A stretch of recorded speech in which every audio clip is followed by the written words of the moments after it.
Oh, wonderful. So, how did you get into this advocacy part? Let's talk about that because we're going to be talking about COVID. COVID's been huge to a lot of people, and people are living in fear, not freedom, but absolutely. So many people have been living in fear. You turn on the radio, you turn on the newspaper, you go down the street, you see people walking around with masks and with gloves and all these things on, and they're certainly living in fear. So, Yes. how did you step out and say, not me? Well, I'd say one of my just personal personality traits is I tend to not be one that lives in fear. I'm kind of a courageous type. Why I've stepped into this role of being a freedom warrior. I have a few reasons why I've entered this game, but one was I'm actually a former Army medic, so I do have that warrior in me, that desire to volunteer to fight for freedom and rights. That's in me. Also, I experienced the pandemic working directly in pulmonary. I was working as a medical assistant at a pulmonary practice for the last 4 years, and then I experienced all of 2020 and then about half of 2021 working in that practice. So I was able to see, one, the amount of fear they were pushing on patients. It was nothing like the news was portraying what was actually going on inside the hospital. And then two, what we were doing to address this pandemic was also completely something I just didn't comprehend or understand. I have my master's in biology as well, so I do have an understanding of science. So seeing how we were reacting to this, nothing was adding up, nothing was making sense. And then the constant fear mongering, I knew something was up and I had to fight back. So and this is where I am, been ever since. So, let me ask you about your experiences working in that environment and what you saw and what you thought, the fear that was being raised, the lockdown. When did you realize that something's going on? Did you do your own independent research? I mean, how did you get, there's a problem here? I would say the first, and this is probably true for anyone that I say woke up as fast as I did. The first couple weeks, we took it very seriously. There was nothing to really question in the first 2 weeks because this is how we would behave. The PPE, the distancing, the quarantining, and all that. If Myself, it yeah. were in fact a pandemic, of what they were making it seem on the TV was we were getting hit with an Ebola type virus where you're going to walk out and see people dropping in the streets, kind of thing. So after about 2 weeks of doing all this, I started realizing just I'm in a practice full of the most high risk patients, and they weren't dropping like this. There was actually no increase of anything. I didn't see a positive COVID case for months, and then the masks. After 2 weeks, again, my master's in bio, the biology mind kicks in. Also, my medic mind from the military. There's no reason why a healthy person should be wearing a mask. It's actually detrimental to them. They're doing more harm to themselves than good. And then you put and these are the patients I'm seeing, like COPD, emphysema. They would come in and beg. They look at me, beg me, please, can I take this mask off? I can't breathe. And I would say, absolutely. At that, I was working in a private practice. I was actually the only medical staff all year. The doctor, he worked from home, as did most doctors throughout this. They, did their telemed, and then the nursing staff was doing all the work, working with the patients. But they were struggling. The mask didn't make sense. The actual presentation of the virus wasn't happening like they were making it seem. So it became pretty obvious pretty fast that something was up. I'd say after about 2 weeks.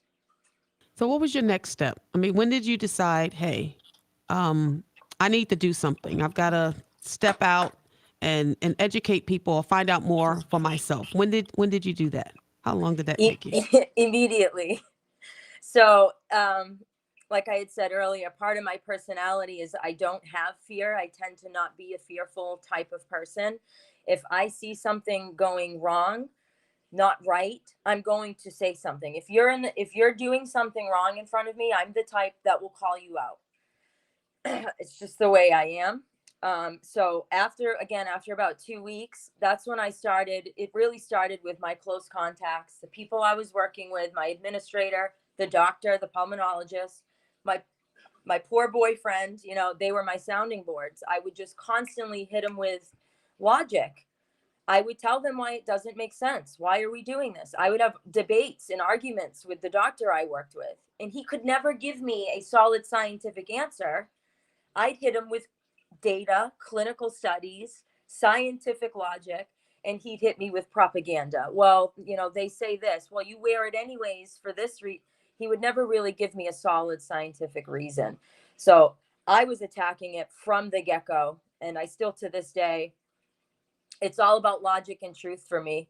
If you're spitting something to me that I know is propaganda, I'm going to correct you.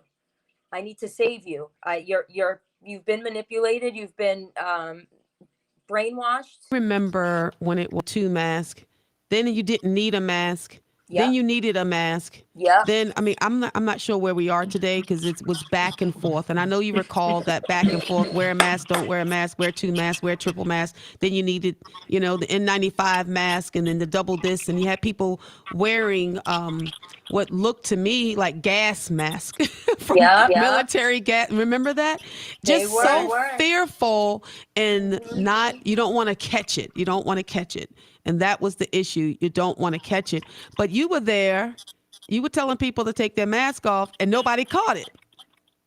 No, actually, the two positive cases. All 2020, we had 2 positive cases. And they were healthy people, younger, and they had no symptoms either. So there was no outbreaks. I was walking around no mask. You know, I would ask the patient, are you okay if I don't wear it?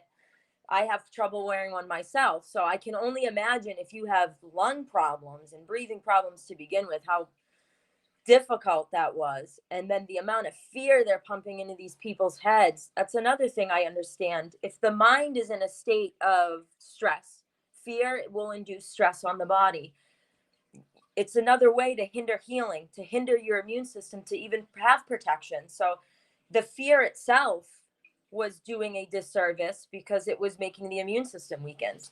So there's this whole cycle of methods they were using to keep people suppressed, controlled, feared, and sick. So you went from that to now you rescue people that are imprisoned in hospitals. I mean, you wrote your own medical resource and information to recover from COVID at home and to avoid false imprisonment in our hospitals. How did that come about? So once the pulmonologist I was working for, he ended up retiring in March of this year, 2021. So once he retired, I tried to find a job. It wasn't happening because 1, I didn't agree with wearing masks, and 2, I wasn't going to submit to this injection that they were pushing. So I spent a few months kind of in this limbo where I ended up coming across an organization that I started working with that fights for civil rights, medical advocacy, medical rights, medical sovereignty. And through them, I was able to get involved with a network of freedom fighters. And one of those freedom fighters, a 79-year-old woman who I had done a few events with, been in a few marches with, she did the media. She would record everything. She went to all the hearings, all the legislators, all the school boards. She'd record everything. She had a media badge. Very great woman. She ended up going into the hospital one night. She actually every year ends up in the hospital. In the past, it would be asthma or bronchitis. This year, it was COVID pneumonia. A 79-year-old woman. She was very well aware up to this point what was going on in the hospitals. Basically, going to the hospital today and getting a diagnosis of COVID pneumonia is very dangerous. So in her case, they were telling her that within 12 to 24 hours, she was going to die. They told her this for 8 days.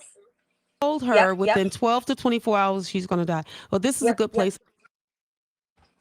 This story about how this woman was giving 12 to 24 hours that she was going to die, stuck in the hospital, and how Jessica Abu got her out. Don't go anywhere. Don't touch that dial. You are listening to Today with Pastor Jay.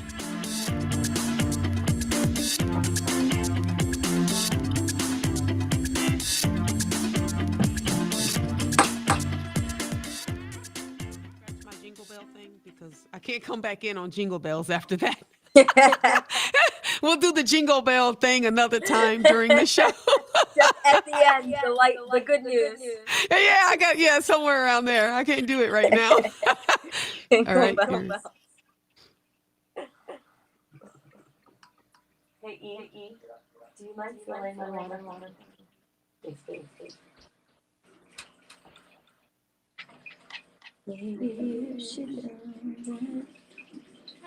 Welcome back. Welcome back. You're listening to Today with Pastor Jay. Woo! If you are sitting on the edge of your seat, I know I am, because right before the break, someone was given 12 to 24 hours to live, and Jessica, our freedom fighter and warrior, said, we got to figure this out. So, Jess, you've known this lady. She's 79 years old.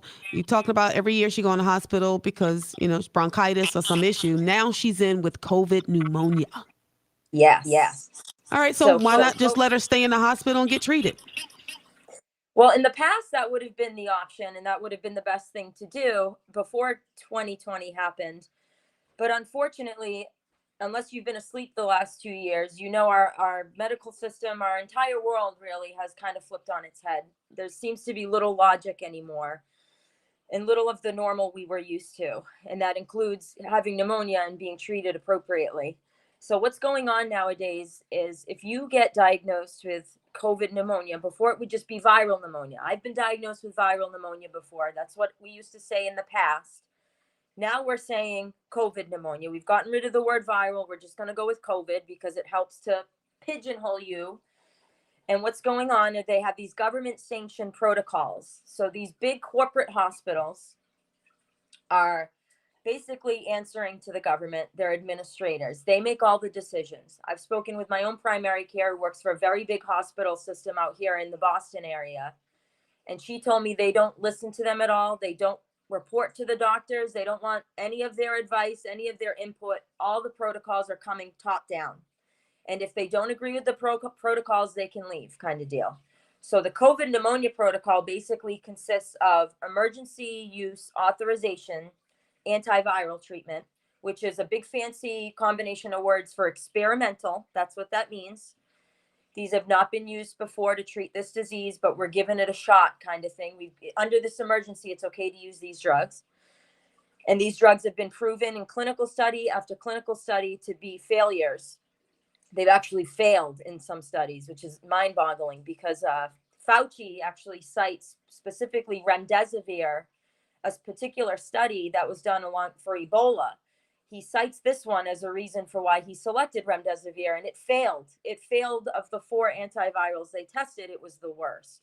They actually didn't finish the study for that one. So it's very bizarre. He cites this, but he does.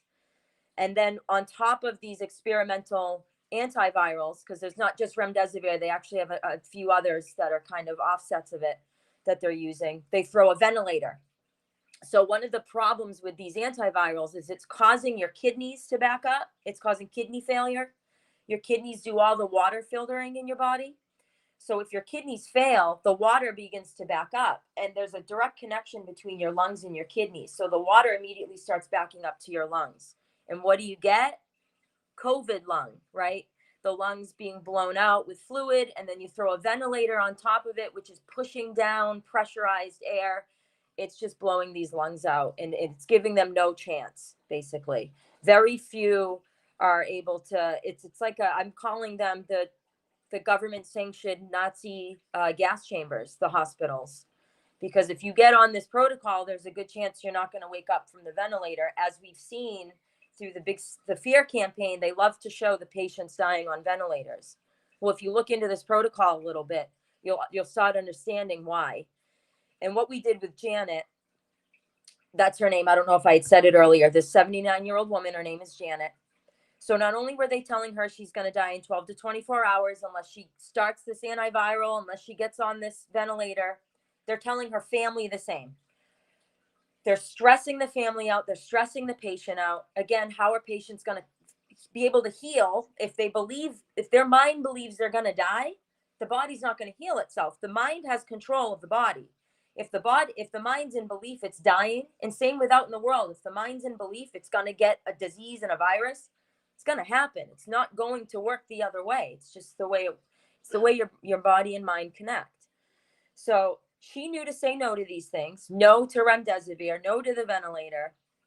And after about 8 days of fighting this, no, every day they'd come in, you're going to die, Janet. They'd wake her up in her sleep every 2 hours. You're going to die. But what happened to the 12 to 24 hours? Now she's at 8 days, right? That's kind of conflicting. Oh, yeah. Very ridiculous. Every day. Same thing, Pastor Jay, every day. And then same when we would. So as this is going on, so I did develop a protocol based off this experience, and I'll share with everyone in a minute how it works. But part of it is, as this is happening, as she's stuck in a room, they're depriving her of nutrients because they want a ventilator. So they need to sedate you. So anyone that's been through a procedure knows where you need sedation. If you're going to be sedated, you can't eat or drink water for 12 hours prior. So that's what they're doing. You go in, they're going to hold water, they're going to hold food because they're trying to ventilate you. So you're sick. Starving you to force you to be ventilated. Mm-hmm. Because it's more warfare, psychological warfare, beating you down, wearing you down, to submit to what they drink. Don't give you anything, the food, nothing, because they want to put you on the ventilator and you can't have anything to eat or drink. So they gave her 12 to 24 hours. So for these 8 days, did she not eat or drink for 8 days because they're forcing her? So would be very illegal. After a couple days, they finally gave her some water. They finally gave her food, but very little, just enough to basically keep her alive, but enough that they can still go on to the ventilator protocol. I believe they had her on some IV nutrition, never solid food. Or some, nothing to give her some real energy, just a little bit of this. No. And then on top of that, they have her in a room alone.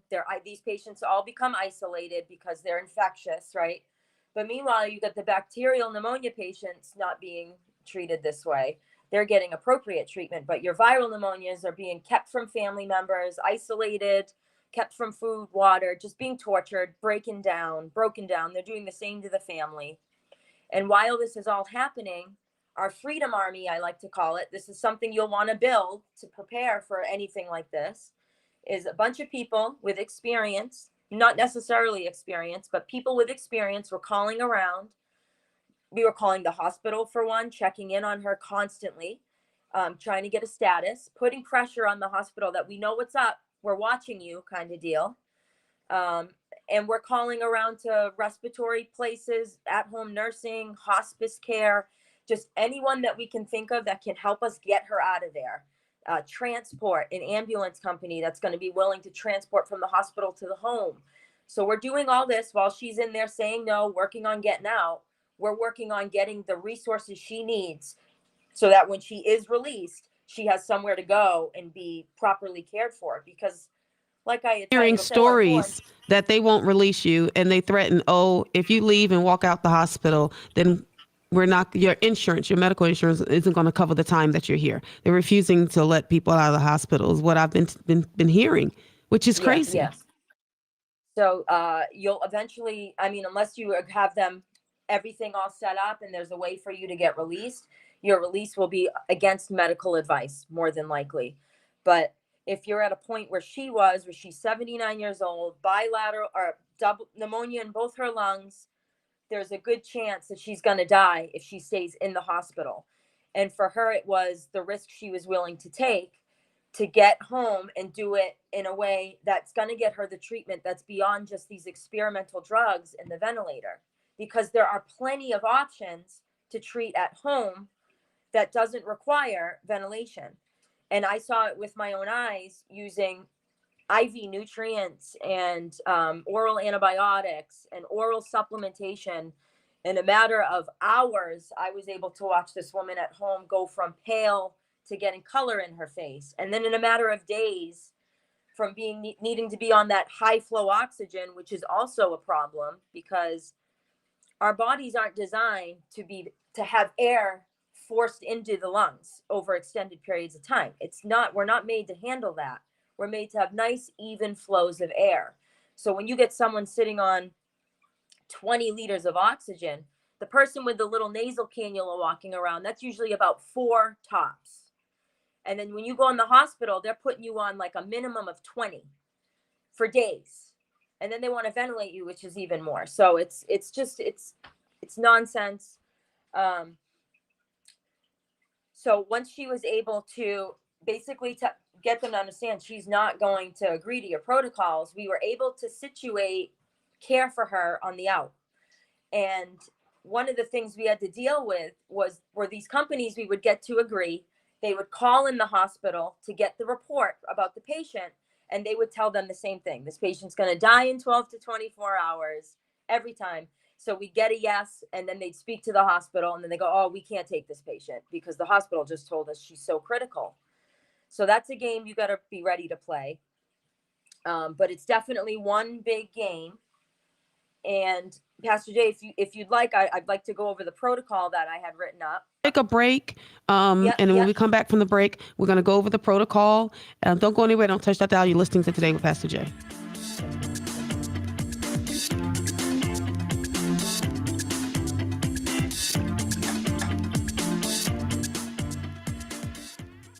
This is the thing. We've got 4 minutes left. Yep. Can you believe that? Okay. So can you go over the protocol in 4 minutes? And then what we'll do is I'll have you come back on again and we'll just do all protocol, because we got to educate the people of what's going on, because they don't believe this stuff, right? So let's go to the protocol and where they can get the protocol from when we come back in from the break. Mark, what I'll do is when I get ready to end, I'll just jingle on the way out. Okay. All right. And I'll thank my sponsors and stuff. So you got 4 minutes. We're going to go to protocol. All right. I'm allowed to say America's Frontline Doctor? Absolutely. Okay. Welcome back. You're listening to Today with Pastor Jay, and Jessica Abu-Hijleh is getting ready to talk about the protocol, which is located on the website. Go to aflds.org, America's Frontline Doctors. Click on Citizens and hit Medical Advocacy. So you went from that to now you've got, how good is that? This is medical advocacy protocol that is on America's Frontline Doctors website, talking about medical resources and information to recover from COVID at home and to avoid false imprisonment. So let's talk about that protocol. Yep. So as Pastor Jay said, you'll find this on the America's Frontline Doctors website, right under the citizen section. So there's basically, I have 7 different buttons that you'll find in this section.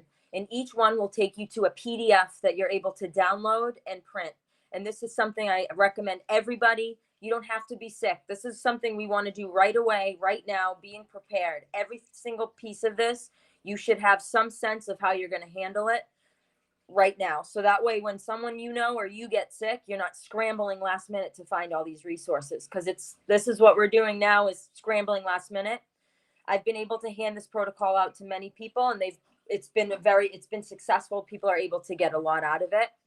So one part of it is being prepared, full of the protocols that you would need to not get sick, how to be healthy at home, what to do, what supplements to take to avoid getting the virus in the first place. So that's the biggest key, is just avoiding needing to be in the hospital at all. So definitely look into that. We also have some links in there for pharmacy finding, also like to get meds, Regeneron centers if you're interested in monoclonal antibodies. So absolutely look into that. Also some guides for at-home care, ebooks that you can download, all available in that section. Then I have the medical army section. This part is kind of what I was talking about. These are the people that are fighting for you while the patient is stuck inside the hospital. They're in a room. They only get so much to do. Right. So your medical army is working outside. And these people are the ones that are holding protests. It's your healthcare proxy, the at-home care team, your infusion nurses, your EMTs, people that are going to reach out to social media, to media outlets that are willing to run the story. We were actually able to get a couple national media outlets run Janet's story. So we were able to get a lot of attention on the hospital. The key is to hold these places accountable. Are they going to listen to you and follow your requests? Maybe not. But at least you held them accountable. One of my favorite things is World War II. We were holding people accountable in the 80s. We're just a couple years in, guys. So don't feel like doing this is fruitless. It'll have meaning one day. Your advanced directive, very important, you guys. That's another thing. Make sure everyone has one. This is if someone walks in and you're unconscious on the floor, it's a piece of paper that lists out all of your wishes. And specifically in this day and time, we want to put on there no EUA, no emergency use authorizations, no vaccinations, no experimental drugs. You can write anything you want on there. You'll also write out who your healthcare proxy is. And your healthcare proxy needs to know all your wishes to a T so that there's no questions. Your patient bill of rights, that's another section that's important. You're going to want to know your rights. We are all given certain rights as patients. And these are things that if you're the patient stuck in the hospital, it's ways to argue with your doctor, with the administration. Well, why aren't you giving me this drug? You say I have the right to respectful care. What's wrong with requesting this drug that has a very well safety profile, has been used for, a Nobel Prize? Why can't you respect my wishes? These are things you can argue, ways to hold them accountable, ways to put pressure on the hospital. Then there's an if hospitalized section. This is something that you'll want to present to your doctors, to the science committees, the ethics committees at the hospitals. This lists all the protocols for people that are actually sick, that should be given to you in the hospital. Again, are they going to do it? Maybe not, but at least you're holding them accountable. You gave them the paperwork, you gave them the science to show them this is what they should do, and they chose no. So it's definitely something that should be done. Your legal information is in there as well. So with Janet, we went to court twice throughout those 8 days. Pushing. Yep. We used the legal right to try, is what it's called. This was passed by President Trump a few years ago. And it basically allows patients to request the use of drugs that aren't necessarily approved or experimental. So in this case, let's use for the example, ivermectin. We didn't even go there in this case because I'm in Massachusetts. You got to play your courts. Very, just not really going to happen in this state. So we were just pushing for IV vitamin C. And we were able to get them to agree to a very small portion, but it was absolutely worth it. It's better than nothing. And again, putting more pressure, and not only on the hospital now you're getting it in the court system. So, and then the last section on this protocol that's important is what we talked about earlier about the withholding of nutrition and your family and loved ones. And one way you can fight back to this is utilizing your local law enforcement. So one of the people you can start building with your medical army is maybe a local law enforcement member that's on your page and willing to help get involved in making sure that health and welfare checks are being facilitated appropriately. If you request a health and welfare check on your loved one, they're telling me they're not being fed, they're telling me they're being treated inappropriate in there. The police do need to go in. They may not take you with them, but they have to go in. They have to lay eyes on the patient, at least by law. This is what they're supposed to do. And then, okay, everything's fine. The patient's okay. They're getting food. So that's one way, again, putting pressure on the hospital. And then one thing I want to mention is in the hospitalized section of my protocol, you'll find a PDF. Make sure you download that, or a second PDF attached to the initial PDF. Make sure you download that other one, because that's actually a little transcript. So for people that don't know how to deal with communicating with, say, a charge nurse or the hospital administration, how that flow actually occurs in a hospital with communication, this is a good way to help you get that understanding. I know for a lot of people it can be a little overwhelming because there are quite a process. There's a little bit of a hierarchy in there. So this is a good way to understand who you're talking to, what you need to say, how their process goes, so you can continue to hold them accountable.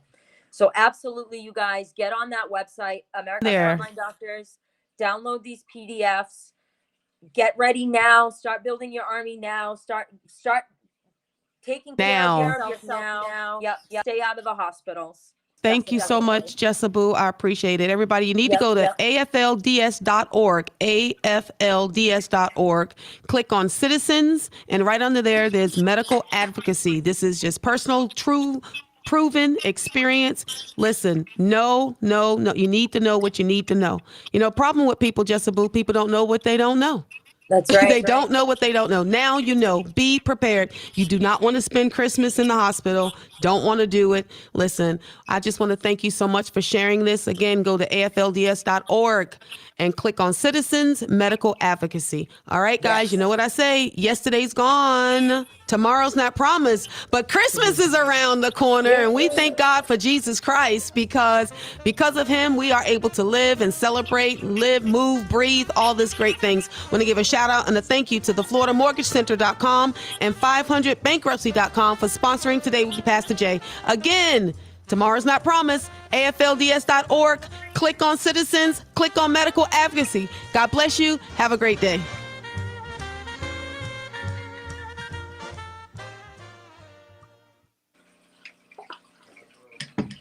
How much is a little bit? Cut all my stuff out. Thanks, Jessica.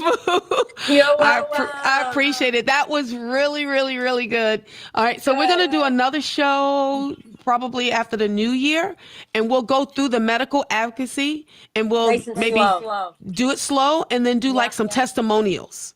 Yeah, I can have a couple. Yeah, yep, like some of the stuff we've seen and all that. Yesterday, was it Tuesday? Yeah, I think I might have mentioned it yesterday. I was with talking with a nurse at one of our local hospitals that work on a COVID unit. She said it is sad. It really is. It's like a prison in there. It is. It's really freaking sad, man. It's scary. I had actually a friend who's my age. She got stabbed by a strange psychopathic man in the street. Not kidding. Right. So she ended up in the hospital, obviously, and sat in the trauma room for like 15 hours, 18 hours. They were just so short-staffed. They didn't have paper towels in the trauma room. Wow. Nothing. It's just, she said it was such a nightmare in there. I'm like terrified. That's okay. Yeah, let's try to avoid it if we can. Thank you so much for all the work that you're doing. Thanks, guys, that are watching me on social media. Go to AFLDS.org, click on Citizens, click on Medical Advocacy so you can be prepared and know what you know. All right, God bless you. Thanks, Jessica. You take care. Have a good day. Bless you, Pastor Jay. Thank you.